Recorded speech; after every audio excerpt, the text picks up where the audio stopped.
Bom dia, amados do Senhor Jesus Cristo, graça e paz. Aqui estamos de volta nesta quarta-feira, dia 18 de junho de 2025.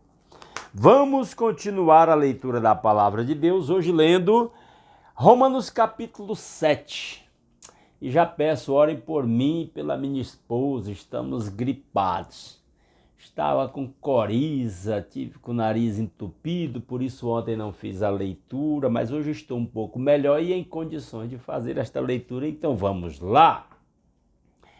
Romanos capítulo 7, a partir do versículo 1 diz: Meus irmãos, falo a vocês como a pessoas que conhecem a lei. Havia uma grande comunidade judaica em Roma, naquela época em que Paulo escreveu esta carta. E boa parte destes faziam parte, já eram convertidos ao cristianismo. E ele está se dirigindo especialmente neste momento a estes judeus convertidos ao cristianismo que normalmente conheciam a lei de Moisés. Aí ele vai dizendo: acaso vocês não sabem que a lei tem autoridade sobre alguém apenas enquanto ele vive? A lei tem a autoridade, a pessoa está sob a lei, estando aqui nesse planeta, as leis do país, a lei do estado e vai. Por exemplo, pela lei, a mulher casada está ligada a seu marido enquanto ele estiver vivo, mas se o marido morrer, ela estará livre da lei do casamento. Princípio interessante. E aqui é base para dizer que só a morte põe fim ao casamento, que é assunto para um estudo mais aprofundado. Por isso, se ela se casar com outro homem enquanto seu marido ainda estiver vivo, será considerada adúltera. Mas se o marido morrer, ela estará livre daquela lei e mesmo que venha a se casar com outro homem, não será adúltera. Então ele está citando isso aqui como um exemplo de que a pessoa está subordinada à lei enquanto a pessoa está viva. Morreu, não está mais subordinada às leis que regem esse planeta, esse país, etc. Aí, continuando, versículo 4. Assim, meus irmãos, vocês também morreram para a lei por meio do corpo de Cristo. Esse é o ensino principal. A morte de Cristo vale para nós que cremos em Cristo. É como se nós morremos com Cristo. A Bíblia diz que nós fomos crucificados com Cristo. Paulo diz isso lá em Gálatas, né? Já estou crucificado com Cristo. Nós morremos com Cristo. Em Romanos, no capítulo anterior, aqui também nós vimos ele dizer que nós somos sepultados com ele pelo batismo na morte. A morte de Jesus tem valor para nós. Deus olha para nós como já mortos para o mundo e para o pecado. Então ele diz assim: meus irmãos, vocês também morreram para a lei. Se morremos em Cristo, já era. A lei, não temos mais nenhuma responsabilidade em relação à lei de Moisés. E aí eu volto a dizer, ela serve apenas como uma referência para nós. Agora nós estamos sobre o que o Novo Testamento chama de lei do Espírito da vida, lei de Cristo, lei do reino, lei perfeita que traz a liberdade.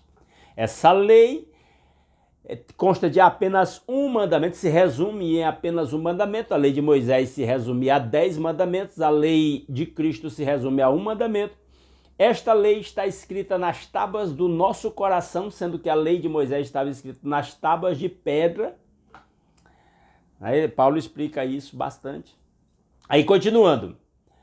Assim, meus irmãos, vocês também morreram para a lei por meio do corpo de Cristo, para pertencerem a outro, aquele que ressuscitou dos mortos, a fim de que venhamos a dar fruto para Deus. Então nós estamos noutra dimensão aí, através da morte de Cristo. Pois quando éramos controlados pela carne, as paixões pecaminosas despertadas pela lei atuavam em nosso corpo de forma que dávamos frutos para a morte.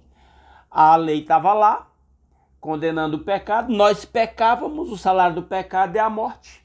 Então, esse era o círculo vicioso que existia para quem estava sob a lei de Moisés. E aí vale a pena dizer uma coisa que Paulo não diz aqui diretamente, mas mesmo sob a lei de Moisés, quem era preciso colocar a fé na graça de Deus, como fez Abraão, e aí nós já lemos isso lá no capítulo 4, para então ser justificado pela fé e não pelas obras da lei. Continuando.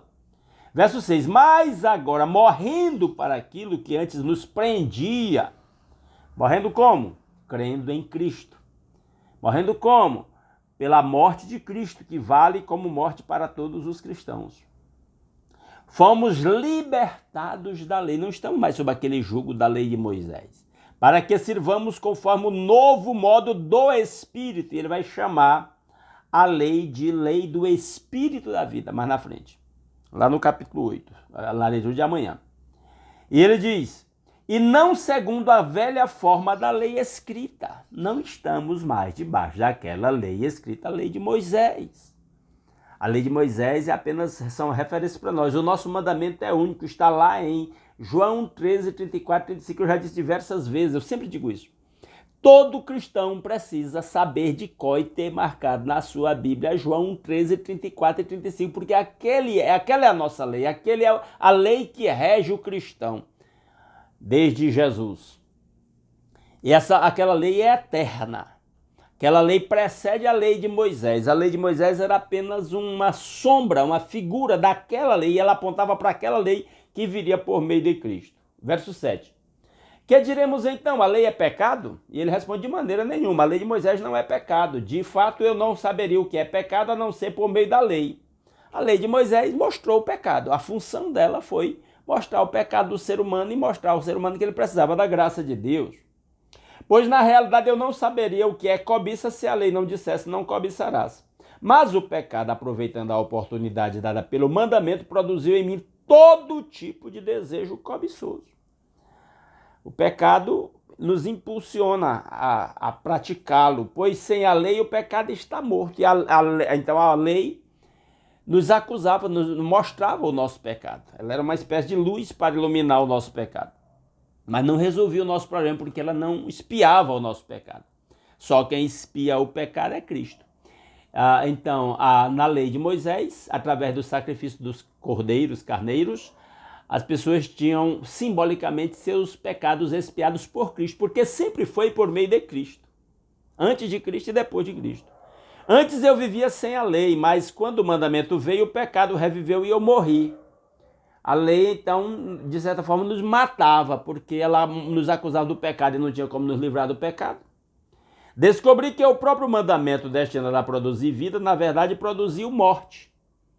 E aí, de novo, lá no Velho Testamento, quem foi salvo lá no Velho Testamento precisou descansar na graça de Deus, como fez Abraão e todos os seus descendentes espirituais, e não confiar nas obras da lei. Pois o pecado, aproveitando a oportunidade dada pelo mandamento, enganou-me por meio do mandamento, me matou. O salário do pecado é a morte, ele já disse lá em Romanos 3, 23. Então o pecado mata o ser humano espiritualmente, e a faca do pecado para matar o ser humano, a espada do pecado para matar o ser humano é a lei de Moisés. Certo? Era essa a função da lei. E aí ele está dizendo que através da nossa morte em Cristo, por meio de Cristo, nós somos livres dessa lei. De fato, a lei é santa e o mandamento é santo, justo e bom, sem dúvida. Aquilo era, como eu disse, ela apontava, a lei de Moisés apontava para a lei eterna de Cristo. Certo? Ela era uma figura, uma sombra da lei de Cristo. E então o que é bom se tornou em morte para mim? De maneira nenhuma. Mas para que o pecado se mostrasse como pecado, ele produziu morte em mim por meio do que era bom, de modo que por meio do mandamento ele se mostrasse extremamente pecaminoso. É engraçado que a lei de Moisés mostrava o nosso pecado e mostrava a gravidade da nossa situação. Ele disse que mostrasse extremamente pecaminoso. Porque a gente queria obedecer a Deus, mas não conseguia. Aí tinha que apelar para a graça, como sempre foi. Não dá para, humanamente falando, na nossa capacidade humana, andar na vontade de Deus. É preciso descansar na sua graça. Versículo 14. Sabemos que a lei é espiritual. Eu, contudo, não sou, pois fui vendido como escravo ao pecado. Somos pecadores. Não entendo o que faço. Olha o drama do apóstolo Paulo aí no capítulo 7, a partir do verso 15. Que é o drama de todo cristão. Não entendo o que faço, pois não faço o que desejo, mas o que odeio. Quanto mais nós nos aproximamos de Deus, mais isso é uma realidade da nossa vida. A gente quer fazer o que é correto, mas termina fazendo o que é errado. Quer evitar fazer coisas erradas, mas termina caindo nesse erro. E se faço o que não desejo, admito que a lei é boa. A lei é boa, eu é que sou falho, pecaminoso. Nesse caso, não sou mais eu quem o faz, mas o pecado que habita em mim. Pecado em nós é que nos leva ao pecado, naturalmente, a produzir pecado. Tem que morrer para o pecado por meio do sacrifício de Cristo. Sei que nada de bom habita em mim, isto é, em minha carne, porque tenho o desejo de fazer o que é bom, mas não consigo realizar. Quer fazer o bem, mas não faz. Não quer fazer o mal, termina fazendo. Esse é o drama de todo cristão. Pois o que faço não é o bem que desejo, mas o mal que não quero fazer, esse eu continuo fazendo. Eu não quero fazer o mal, continuo fazendo, porque o pecado está em mim. Aí ele diz, verso 20, ora, se faço o que não quero, já não sou eu quem o faz, mas o pecado que habita em mim. Aí ele está continuando aí o drama dessa luta espiritual do pecado contra o espírito. Assim encontro esta lei que atua em mim. Quando quero fazer o bem, o mal já está junto de mim. No íntimo do meu ser tenho prazer na lei de Deus. Lá no íntimo a gente quer Deus e sua lei, mas vejo outra lei atuando nos membros do meu corpo, guerreando contra a lei da minha mente, tornando-me prisioneiro da lei do pecado que atua em meus membros. A lei do pecado está em nós. E aí a conclusão, miserável homem que eu sou. Enquanto um ser humano não cair a ficha e fizer esta exclamação, ele não pode ser salvo. Presta atenção nisso. O ser humano precisa reconhecer seu estado de pecado, que é pecador. O ser humano precisa reconhecer que ele não pode salvar-se a si mesmo. O ser humano precisa reconhecer que ele não tem como se livrar do pecado pelos seus próprios esforços, empenho, boas obras, porque se ele pudesse fazer isso, Cristo não precisava ter morrido por nós. O ser humano precisa reconhecer que a única solução para este problema do pecado é Cristo. Foi Deus que providenciou, dando o seu Filho Jesus para morrer por nós. A conclusão tem que ser essa, miserável homem que eu sou. Quem me libertará do corpo sujeito a esta morte? É como Isaías quando viu a glória de Deus lá no Velho Testamento. Eis que eu vou perecer porque eu sou homem de lábios impuros e habito no meio de um povo de lábios impuros. Essa é a conclusão que todo mundo que se aproximar de Deus vai chegar. Porque quanto mais eu me aproximo da santidade de Deus, mais fica evidente o tanto que eu sou pecador. Ninguém é salvo porque é bonzinho, gente boa, etc. Não, é porque é pecador demais. Eu sou salvo porque eu reconheci que eu era pecador demais, que eu não podia salvar-me a mim mesmo e a minha única alternativa era Cristo e eu me rendi a Cristo. Eu me joguei nos braços de Cristo. Só Ele pode me salvar. Ele disse, eu sou o caminho, a verdade e a vida, ninguém vem ao Pai a não ser por mim. Ele também, aliás, Paulo também diz, Pedro primeiro lá em Atos, ele diz, em nenhum outro há salvação, porque debaixo do céu nenhum outro nome há dado entre os homens pelo qual possamos ser salvos. E aí Paulo diz a Timóteo, porque há um só Deus e um só mediador entre Deus e os homens, que é Jesus Cristo. O homem não tem outra alternativa para se livrar do pecado. Você pode querer do jeito que for, você pode, como muitos fazem, se isolar numa montanha e ficar lá jejuando e orando o dia todo e lendo Bíblia o dia todo e o pecado ainda vai estar lá enquanto você não se render a Cristo pela fé e reconhecer o sacrifício de Cristo. Não tem outro jeito de se livrar do pecado. E aí olha a exclamação de vitória, quando ele cai em si e vê a gravidade do seu pecado, na sequência vem o grito de vitória. No verso 25, graças a Deus por Jesus Cristo nosso Senhor. Viu? Só graças a Deus por Jesus Cristo nosso Senhor, que senão estava tudo perdido. Não tem outra alternativa. De modo que com a mente eu próprio sou escravo da lei de Deus, mas com a carne da lei do pecado. Enquanto estivermos nessa carne, nesse mundo, nesse sistema, o pecado fica rodeando, fica em ebulição em nós, e aí a gente vai amortizando o pecado com o sacrifício de Cristo e a graça de Deus. que Ele mesmo aplique a sua palavra aos nossos corações. Amém?